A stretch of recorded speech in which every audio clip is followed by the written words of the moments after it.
দিদি রতুবাবুর বউ, এটা আমি মানতেই পারছি না। দিদিও চায়নি এই বিয়ে। রতুবাবু বাড়ি খুব দূরে নয়, বাজারের কাছাকাছি। যদিও কখনো যাইনি, কিন্তু দিদির সাথে খুব দেখা করতে ইচ্ছে করছে।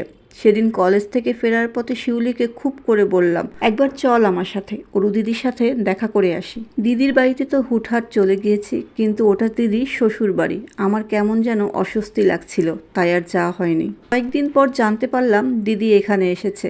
শুনেই আর দেরি করতে পারলাম না, সেই বিকেলেই দিদির বাড়িতে চলে গেলাম। দিদির ঠাকুমার সাথে দেখা হলো। উনি আমাকে দেখে বললেন, কিরে অরুকে দেখতে এলি? দিদির কথা জিজ্ঞেস করতেই দিদা বললেন, ও তো তুলসীডাঙায় শিব মন্দিরে জামাইয়ের সাথে গিয়েছে, এসে পড়বে, বসতে বললেন।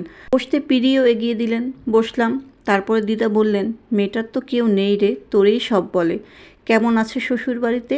ওরা কেমন আদর যত্ন করে নাকি? না বলতে চাইলেও জিজ্ঞেস করিস, বুঝলি? দিদার কথা বলতে বলতে হঠাৎ কেমন গলাটা ধরে এলো। আঁচল দিয়ে চোখ মুছে নিয়ে গলা পরিষ্কার করে বলল, তারপর আমাকে জানাবি, বুঝলি? আমাকে তো কিছুই বলে না রে। বলতে বলতে দিদা ঠাকুমা কাঁদতে লাগলো। কাঁদতে কাঁদতে বলল, মেয়েটা কত কষ্টই করলো আমার, আমি ওর জন্য কিছুই করতে পারলাম না। বউটা বিনা চিকিৎসায় মারা গেল, মেয়েটার এই হাল হলো। ছেলে ফিরে এলি কি জবাব দিব বল দেখি? আমার বেশ খারাপ লাগলো, আবার ভালোও লাগলো। সত্যি মা মাই হয়। এত বছর হয়ে গেল অরু দিদির বাবার কোনো খোঁজ নেই, কিন্তু এই বুড়ি ঠাকুমা এখনো আশা করে আছে তার ছেলে ফিরে আসবে। অনেকক্ষণ বসেছিলাম, তারপর দাদিকে বললাম, মাগরিবের আজান দিচ্ছে, কাল আসবো, আজ বাড়ি যাই। পরদিন বিকেলে কলেজ থেকে ফিরে দেখি মায়ের বড্ড জ্বর হয়েছে। সেদিন মাকে নিয়েই ব্যস্ত হয়ে পড়লাম।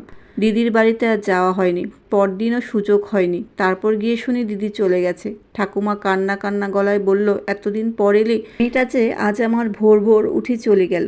তারপর কেটে গেল প্রায় ৩-৪ মাস। এর মধ্যে দিদির সাথে আর দেখা হয়নি। তখন শরৎকাল, নদীর ধারে কাশফুল ফুটেছে, মন ভরে যাওয়ার মতো দৃশ্য। আমাদের বাড়িতে তখন আমার ফুফাতো বোনেরা বেড়াতে এসেছে। ওদের নিয়ে নদীর ধারে হাঁটতে বের হলাম। বেশ কিছুক্ষণ ঘোরাঘুরির পর হাত ভর্তি কাশফুল নিয়ে বাড়ির দিকে ফিরছিলাম। অমনি দেখি একটা চেনা মুখ মিষ্টি হাসি দিয়ে বলছে, কিরে মেঘপরি, কাশফুল ছিঁড়তে এলি? এতদিন পর দিদিকে দেখে আমার কি যে ভালো লাগলো। আমি ছুটে গিয়ে দিদিকে জড়িয়ে ধরলাম। অদ্ভুতভাবে লক্ষ্য করলাম আমার চোখ ভিজে আসছে। আমি কিছুটা লজ্জা পেয়ে চোখের পানি আড়াল করার চেষ্টা করে দিদিকে বললাম, কেমন আছো তুমি? শাখা সিঁদুরে তোমাকে তো বউ বউ লাগছে। আমি তো বউই। বউ কেন লাগবে না? এত সেজেছো কেন? ছোট মেয়েটার বাড়ি থেকে এলাম, আজ ওর সাধ ছিল। তোমারও মেয়ে দিদি? তাও আবার বাচ্চা হতে যাচ্ছে? সে কি, বড়টার 2 মেয়ে 1 ছেলে, আর ছোটটার একটা ছেলে হয়েছিল, কিন্তু বাঁচেনি। এখন আবার মা অন্নপূর্ণার মুখ তুলে চেয়েছে। বাহ, পাক্কা গৃহিণী দেখছি। তোমার বয়সী মেয়েদেরকে তুমি মেয়ের চোখে দেখতে পারো? মেয়েগুলোর সাথে আমার শত্রুতা আছে নাকি?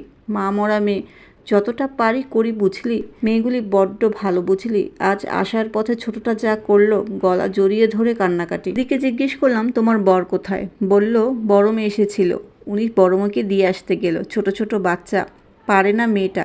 বয়স আর কত, তার মধ্যে শেষের 2টা আবার যমজ। দিদির সাথে কথা বলে বাড়ি যেতে লাগলাম। পথে চিন্তা করতে লাগলাম, দিদি কতটা পরিবর্তন হয়ে গেছে।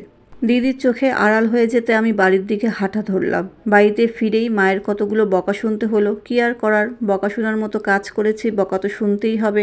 পরদিন ভোরে মায়ের ডাকাডাকিতে ঘুম ভাঙলো। ঘুম ঘুম চোখে উঠে গিয়ে দেখি অরু দিদির ঠাকুমা দাঁড়িয়ে আছে লাঠি ভর করে। চোখ মুখ দেখে বোঝা যাচ্ছে অনেক কান্নাকাটি করেছে। আমাকে দেখে চিৎকার করে বলল, আমার মেয়েটা যে শেষ হয়ে গেল রে।